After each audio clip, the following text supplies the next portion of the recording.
Hey, welcome back, everybody. Happy Sunday. Hopefully, we're having a wonderful end to the week here and hopefully staying prepared because Hurricane Debby, or soon to be Hurricane Debby, currently Tropical Storm Debby, is likely to bring some big time problems throughout all of Florida today and then into Georgia and the Carolinas this coming week and potentially even the Northeast. So, this could be I-95 all the way up the eastern seaboard problem with this storm. And again, this is going to be one that has long-lasting impacts, and it's probably one that some people are going to remember for a long time due to some of these impacts I'm going to let you know about in today's video. Now, if you're new here, welcome. My name is Gerald. I am a meteorology major at UNC Charlotte.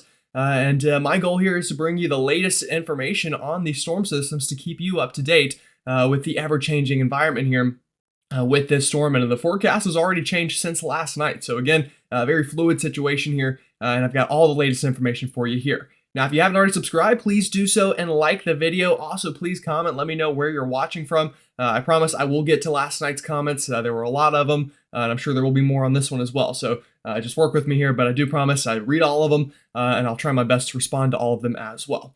Now, with all that said, let's go ahead and dive into things because, again, Debby is a strengthening storm this morning. Latest advisory just came out moments ago from the National Hurricane Center. A 60-mile-an-hour tropical storm now, this one is. And I know it's kind of hard to see, but as the sun rises, here is that storm system just off the west coast of Florida and is going to continue to strengthen throughout the day today before eventual landfall sometime tomorrow, probably during the first half of the day tomorrow, into the Big Bend of Florida. And from there on through basically all of this coming week, we're going to see continued impacts with this storm system as that crawl and that stall and that meandering begin after landfall. So we take a look at the latest infrared satellite imagery. Long wave infrared to be exact here. Here's the storm. The center of it, again, is just kind of offshore here from Fort Myers by probably about 100 miles or so southwest of the city. And you'll note if you've been tracking the tropics for a while or you grew up in kind of these areas that see these storms, it sure has kind of that shrimp look to it or kind of that comma look to it to the side here. So that does tell us the storm is strengthening. Now, the good news, and I've been talking about this a little bit, as we've got some dry air here on the western flank of the storm. So the good news is that will definitely limit some of the strengthening potential. And if we look at water vapor, you can see some of that dry air here on the left-hand side. So again, the good news is that will limit max potential the storm could reach, but the not so great news is the dry air is on the side that nobody lives on. So it's not really going to help us that much rainfall wise here across much of Florida. Again, a very moist atmosphere throughout all of the peninsula. And again, that same moist atmosphere will move north with the storm into Georgia and South Carolina and just bring all sorts of problems for us folks up this way. Now, the latest track from the NHC, again, this is brand new as well, and this is also radar you're looking at. So this is radar imagery as well as the cone. So like I said, the storm is just west of kind of Fort Myers currently here, or west of Cape Coral, 60-mile-an-hour tropical storm currently. And again, you can see how generally all of that convection is to the right-hand side, and this is that shrimp look I was talking about. And again, that's going to slowly scrape the west coast of Florida today. In fact, we're already seeing some of those inner bands or outer bands move ashore through the west coast of Florida, seeing some gusty, squally conditions, again, from Fort Myers northbound, and that will continue up through the Tampa Bay area this afternoon. Now, we're also already seeing some onshore flow up near the Carolinas. Now, this is kind of left over from a storm system yesterday that moved on through and brought some damaging winds and already brought flooding to portions of Columbia, the Raleigh area as well. I know saw some flooding due to this. So again, we already are seeing flooding from a previous storm system. This one's just going to exacerbate it. But latest forecast is for landfall early Monday afternoon as a Category 1 storm. Now, the NHC here is calling for an 85-mile-an-hour Category 1 storm, before landfall overnight tonight, getting into early tomorrow morning. So that would mean that, this would be a borderline Category 2 hurricane. And because of that, we have hurricane warnings in effect for much of the Big Bend. Landfall most likely is going to be near Perry, Florida, probably to the east here of Crawfordville, kind of in between those two cities in Florida. So because of that, again, we already have those hurricane warnings in effect. New is these tropical storm watches from St. Mary's Island here into Georgia, all the way up past towards Georgetown, South Carolina.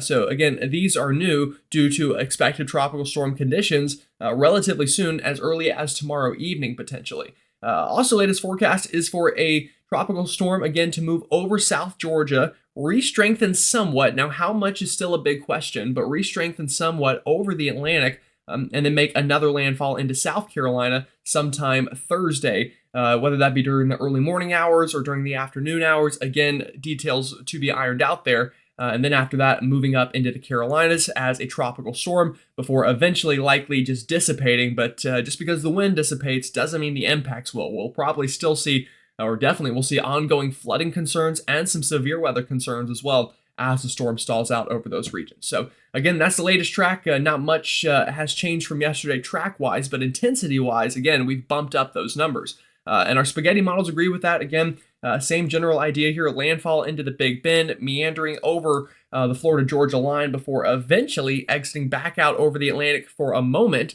offshore of Savannah. Will probably re-strengthen at least a little bit before hooking it north right up into the Charleston area of South Carolina. Now, where it makes that second landfall in South Carolina is still up for debate a little bit. Some of our models do bring this a little bit more up the coast towards Myrtle Beach, and I'll show you that in a moment as well. But generally, the expectation is South Carolina will be the second landfall of this system. Now, latest watches, warnings, and advisories to kind of zoom it out a little bit and show you everything. I'm going to give you kind of the color coding here. So this kind of light pink color that you see here from Central Florida up into the Carolinas, those are tropical storm watches. These green colors you see, these are flash flood watches, or just flood watches. I can check for you. Just flood watches, excuse me. And these darker red colors you see from Tampa Bay down towards Fort Myers, tropical storm warnings. And then I know it's hard to see here, but these really kind of bright, red, almost borderline hot pink colors are hurricane warnings. So, we've got the boat loaded here, and just because you're under tropical storm warning on this map doesn't mean you're not under a flood watch as well. It's just the tropical or just the tropical warning in general, whether that be hurricane or storm, overtakes the green color because it's a more important advisory that is issued. So just know that. But again, watches and warnings are loaded up to southeast here, and we're going to continue to probably expand this map into the Carolinas further throughout the coming days. So a very active time frame ahead here. Now, let's go ahead and get right into the impacts here. Again, this unfortunately has been bumped up as well. Storm surge chances have increased and totals have increased. Now, it stayed about steady from Charlotte Harbor up through Tampa Bay, still expecting 2 to 4 feet there. But where it has increased here is right into the Big Bend of Florida. Latest forecast from the National Hurricane Center now calling for 6 to 10 feet of storm surge, again, in the Perry area of Florida, kind of north of Suwannee River here. And south of Chula River, maybe. I don't know. You're going to have to, anyone from Florida is going to have to, fix my pronunciation on some of these names. But either way, the Big Bend, again, storm surge chances have increased and totals have increased as well. Something that's also new is we have a new area of some storm surge possible here near the St. Mary's River in Georgia, north to Altima Sound. So, we'll have to, watch out for some 2 to 4 feet of storm surge there, really starting probably tomorrow in that region. And for you folks up in the Carolinas wondering, well, are we not going to see any storm surge? You probably will, but we're just not quite close enough for that map to come out. But potentially by tonight's video, we could have that updated map for you folks up towards Charleston, where I can almost guarantee you're going to get at least a little bit of saltwater flooding, as well as a lot of freshwater flooding as well. So we will definitely bring you that map when we have it. Now, another big time concern that has also been upgraded is flash flooding potential. We are now at a high risk. This is the highest level that they can issue for flash flooding potential from Savannah all the way up towards Myrtle Beach, or at least kind of there towards Murrells Inlet, some of the south suburbs of Myrtle Beach. Under that high risk, a moderate risk expanding out from there from Wilmington down through Jacksonville back towards Tallahassee, Macon, Augusta, Columbia, at least on the fringe of that moderate risk. And then potential flooding risks even further inland. Raleigh, Charlotte, Atlanta could maybe see some flooding out of this. The Outer Banks of North Carolina likely to see some flooding. And I will note here, this is going to change based on where that second landfall is. Right now, it's expected to be here near Charleston and Savannah. We feel pretty confident about that. But where the storm goes after that, we've got some disagreement. Some of our models have even tried pulling this back into Georgia. Some of them, again, kind of ride it up the coast like this. And then, again, a lot of them just kind of bring it north towards Charlotte. So that will affect the rainfall outlook going ahead into time. but a lot of rain is on the way no matter what for coastal sections of Georgia and South Carolina. Latest forecast, again, this is not great to look at. 20 to 30 inches of rain possible from Savannah up towards Charleston, including Beaufort, Tybee Island, and Hilton Head Island, even up towards Fort Sumter and all. So it's not a good map. And again, this is going to be potentially, I don't want to put this into existence, but this could be a generational flood for some people. Especially areas like Savannah that don't get too many tropical systems that kind of stall out. Again, sure, we get some that scrape the coast. Charleston already floods on its own. It doesn't need help. And you add 20 to 30 inches of fresh water on top of maybe a couple of feet of storm surge. Yeah, it's going to be a problem. So if you're in these cities and you have a way to park your car up on higher parking decks, go ahead and do it. And obviously, if you are put under any sort of evacuation order for flooding, obviously follow that. Water is the number one killer in hurricanes or any tropical system. It's not the wind, it is the water. So, you got to pay very close attention to that and take it seriously, because 20 to 30 inches of rain, that's getting close to Hurricane Florence levels of flooding. So, obviously a problem there that we need to be concerned about. All right, tornado risk, also something we need to be concerned about today through all of the Florida Peninsula. Again, this is not just a coastal concern with this storm. Even if you're on the East Coast, not the West Coast, you're under the threat of a couple tornadoes today as these bands rotate in from this tropical system. And again, these are going to be quick-hitting tornadoes. A lot of them you're not even going to get a warning for. They're going to just kind of hit, and there you go. It's like that.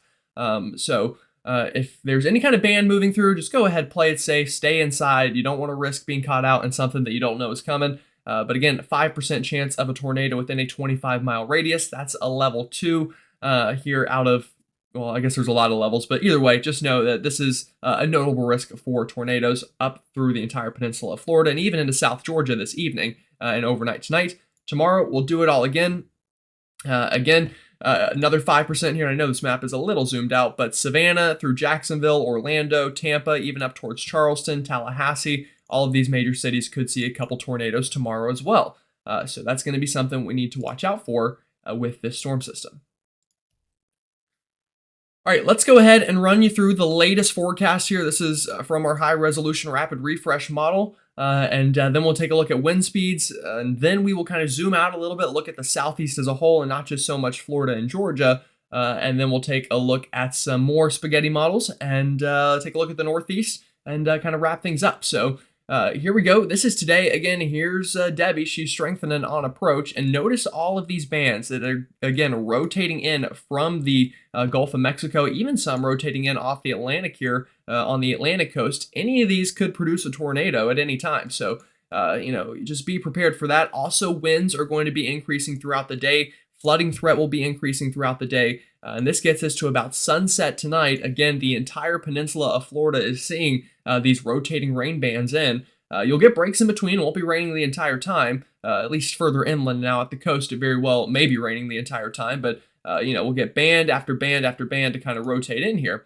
But eventually, again, the storm is going to continue to strengthen, likely up to Category 1 status. Cannot rule out a weak Category 2 storm. And then here's landfall sometime Monday. Now, a lot of our models have had it a little bit earlier Monday morning. The NHC is tending to go more late Monday morning, early afternoon. But either way here, in about 24 hours or so, we're going to see landfall into the Big Bend. This is when the wind will be the worst, the rain will be the worst, and we will see this continued tornado threat into this right quadrant of the storm throughout the day Monday. And also at this point, rain begins along the southern South Carolina coastline and the Georgia coastline. So I'll back this up. Again, this is getting into Monday morning. That rain begins, and then we go into Monday afternoon. The storm continues to slowly track across the Florida-Georgia state line, and rain overspreads just about the entire low country of South Carolina, coastal sections of Georgia, up into, again, northeastern Florida as well. And it stays that way all Monday. And we'll also have to worry about potential tornado threat Monday, getting up probably into coastal sections of South Carolina as well. Monday evening and getting into Tuesday. So here we go, the storm continuing to work inland, bringing all of those threats with it. And then again, just very slowly crawling through South Georgia. And this gets us to overnight Monday into the early morning hours of Tuesday, as far out as this model goes. But you get the idea with those impacts here. Now, wind gusts, it is going to be gusty along the Florida Gulf Coast today for sure, probably up towards tropical storm strength. Again, that's why we have those tropical storm warnings. But the worst of it will easily be upon landfall here, whenever that is, tomorrow morning or afternoon. Look at these winds gusting up into the 80-mile-an-hour range. And again, this is why we have that storm surge concern here. We're getting this very strong flow right into the Big Bend, an area that's already susceptible to flooding due to geography. And Debby here is not going to help at all. So, very strong winds here, and even getting into Monday afternoon as this works inland, still gusty winds, probably in the 60-mile-an-hour range, I would imagine, would be the max gust. Could gust up near 70 at times after this begins to move inland. And then eventually the winds will slowly die down throughout the day Monday, at least in intensity, but kind of spread out a little bit here too through South Georgia. Again, tropical storm conditions going to be likely from Macon, Valdosta, Savannah, up towards Beaufort, South Carolina. Jacksonville going to be getting in on those stronger winds. And at this time, also notice these strong winds coming ashore into Florida or northeast Florida and into Georgia. That's why we have that storm surge risk here for the Georgia coast during Monday afternoon and overnight as well. And then those winds slowly pick up along the South Carolina coastline as well, going into our Tuesday. All right, let's take a look at some models here. This is the latest European run. And again, same general idea. We're going to pick up where we left off. This is Monday overnight going into Tuesday. Here's that storm over South Georgia. Again, bringing heavy rainfall through basically all of eastern half of Georgia, specifically southeastern Georgia, and into the southern half of South Carolina. Now, this gets us into Tuesday afternoon. The storm's still over land, but look at all of this flow coming in off the Atlantic and just running into Savannah up through Charleston, just wringing out every drop of rain you could probably imagine, and also bringing some surge as well. Now, not as strong of a storm here as it will be in Florida, obviously, but this is still enough to bring probably a couple feet of surge. And again, we'll get the exact numbers from the NHC here at some point, but then the storm again meanders, tries to work back offshore during the overnight Tuesday into Wednesday. Could get a little bit of a break from the rain if the storm does move back into the Atlantic, but it probably won't stay there long. And then the European runs this up the coast a little and makes another landfall right into Myrtle Beach as, again, a pretty feisty tropical storm and continuing to bring all of that rain with it later in the week going towards Thursday afternoon. And then just kind of very slowly crawls up the I-95 corridor into eastern North Carolina and up towards the Northeast. And again, we'll talk about the Northeast in a second here. But that's the European model. Again, impacts would be widespread. Flooding would be a major concern. There would be some storm surge. We would even have some gusty winds at times too with that solution. Now, latest GFS, again, a strong storm moving into the Florida Panhandle. GFS is probably the closest on intensity, I think, maybe overdoing it slightly, but this would be, again, Monday morning. We'd get that landfall into Monday afternoon as a strong Category 1, potentially Category 2 storm before moving inland. And again, bringing those impacts we looked at with the first model. Now, this is Tuesday afternoon, and here we go, just a constant onshore flow again into South Carolina, into Savannah. That would be bringing its own problems, even up into Myrtle Beach probably as well. Would be seeing some of that strong onshore flow, very heavy bands of rain, a tornado threat with this. Overnight Tuesday into Wednesday along the low country of South Carolina, Georgia, and even southeastern North Carolina. And then the GFS also gets this back into the Atlantic, re-strengthens it slightly, but instead of crawling it up the coast, moves it back into the mouth of the Savannah River, and then kind of moves it back over South Georgia and brings some heavy rainfall back towards Atlanta and even back towards Alabama going into Thursday and Friday. So this is kind of a newer solution from the GFS, but it does have some support from its ensembles. So again, just when we think we have Debby figured out, not quite. But again, what we do feel confident in is this region right in here is going to get absolutely walloped with heavy rainfall, whether this moves back towards Alabama and Georgia or moves up the eastern seaboard. Now, obviously, if you're watching in Alabama and Georgia, keep an eye on things. Again, we looked at that first map with flash flooding potential. You had some threats, so they are paying attention to these model runs and taking a look at the possibilities here. But either way, nothing has changed for coastal Georgia and South Carolina. Major flooding event on the way for you folks. And speaking of that major flooding event, my oh my, look at these totals. This is from the Weather Prediction Center for the next 7 days, their expected rainfall totals. St. Mary's, 10 inches of rain. Valdosta, 13 inches. Savannah and Charleston could approach 2 feet of rainfall. Not out of the question here. And again, not everyone is going to see these totals. Some places will be a little less, some places could be a little more. But up towards Myrtle Beach, potentially a foot of rain that way. If anywhere is overdone, probably a little bit up into this region. I think that could be more 8 to 12 inches compared to more than a foot. But you get the idea. Very heavy rainfall, even potentially inland. Atlanta up through Greenville, Spartanburg, depending on track, could see multiple inches of rainfall. And then we move this up towards North Carolina and Virginia. Charlotte, Greensboro, again, depending on track, could have flooding. But eastern North Carolina, especially Fayetteville, Wilmington, Jacksonville, 8 to 12 inches of rain, not out of the question. And even up into Virginia, should the storm ride up the I-95 corridor, yep, we're going to see some flooding for sure from Danville, Richmond, Virginia Beach, Charlottesville, Roanoke potentially as well, and kind of all spots in between, and even up into the Delmarva and into the Northeast. And again, we'll take a look at that map here in just a second. But latest wind gust forecast for the Southeast. Again, we looked at kind of the Florida-Georgia concern there. This is the latest GFS. So again, this is the model that kind of brought it off the coast and back into Georgia. So here we go. Winds picking up though Tuesday afternoon along the South Carolina coastline, going to be getting close to tropical storm strength wind gusts. And again, here's that onshore flow coming in off the Atlantic. That's going to bring some surge problems, even if not as much as we're going to see in Florida. Still storm surge problems nonetheless. That continues. Winds strengthen a little bit as it gets back over the Atlantic. And then here's that second landfall overnight Wednesday into Thursday. Strong onshore flow continuing from Myrtle Beach all the way down to Beaufort. And could even see some gusty winds trying to work inland before the storm kind of fizzles out over portions of the southeast here. But again, rainfall would still be a concern.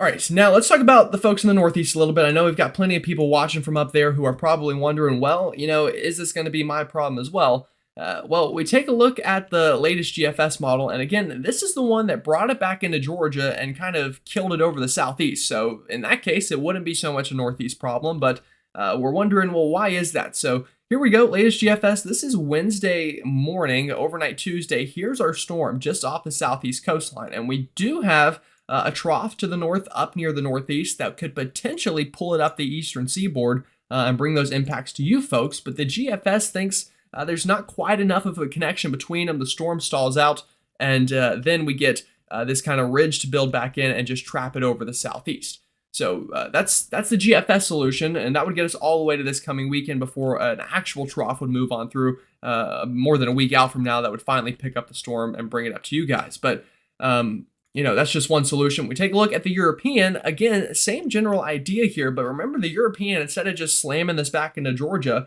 kind of crawled it up the South Carolina coastline, then pushed it inland over eastern North Carolina, which is still a possibility. The reason for that, well, the European model here kind of connects the storm with this trough to the north a little bit more, kind of pulls it up that way into the trough, and then eventually into Myrtle Beach and Wilmington, and then ride it up the eastern seaboard there up towards you folks into New England. So different solutions in the steering patterns here. And again, we're going to have to figure it out, but there is, some support among the European ensembles that, yeah, this could absolutely move up the eastern seaboard and strengthen off the northeast coastline. It's a very real possibility for sure. Now, the GFS also has ensemble support that says, this might scoop back into the southeast and meander even longer, but some of its members do kind of curve it up the eastern seaboard like the European ensembles here. So should this occur, again, not guaranteed, but should it, we would get impacts in the northeast. Here we go. This is Thursday afternoon. Here's the storm leaving North Carolina for Virginia. Friday morning and up through the Delmarva. Pretty feisty tropical storm strength flow here, riding up the I-95 corridor just offshore, bringing heavy rain, some wind, some probably coastal flooding concerns as well. Again, scooting up here past Plymouth and Cape Cod, going into next Sunday, and then is out of here to start the second week of August. So again, it's a very real possibility, and the Weather Prediction Center agrees. They do have pretty big rainfall totals here along the I-95 corridor, a good half a foot of rain widespread from DC up through Baltimore, Philadelphia, Trenton, New York City, Hartford, Connecticut, and then into much of Rhode Island and Massachusetts. So not a guaranteed solution, but it is a real possibility that I want you folks in the Northeast to watch out for. Again, it very well could happen like this, and should it, we will let you know here again with the latest updates for sure. All right, folks, again, stay safe out there, stay dry if you can, and come back tonight for another update, and have a great rest of your Sunday.